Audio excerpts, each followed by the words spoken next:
بسم الله الرحمن الرحيم. وإلى عاد أخاهم هودا قال يا قوم اعبدوا الله ما لكم من إله غيره أفلا تتقون. قال الملأ الذين كفروا من قومه إنا لنراك في سفاهة وإنا لنظنك من الكاذبين. قال يا قوم ليس بي سفاهة ولكني رسول من رب العالمين أبلغكم رسالات ربي وأنا لكم ناصح أمين. أوعجبتم أن جاءكم ذكر من ربكم على رجل منكم لينذركم واذكروا إذ جعلكم خلفاء من بعد قوم نوح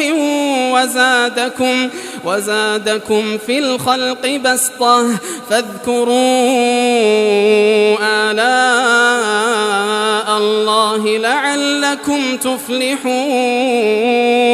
قالوا أجئتنا لنعبد الله وحده ونذر ما كان يعبد آباؤنا فأتنا بما تعدنا إن كنت من الصادقين. قال قد وقع عليكم من ربكم رجس وغضب أتجادلونني في أسماء سميتموها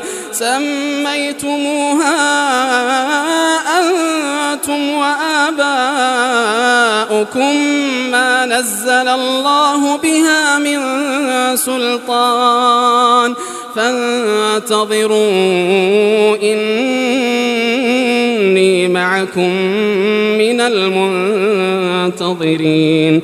فأنجيناه والذين معه برحمة منا وقطعنا دابر الذين كذبوا بآياتنا وما كانوا مؤمنين.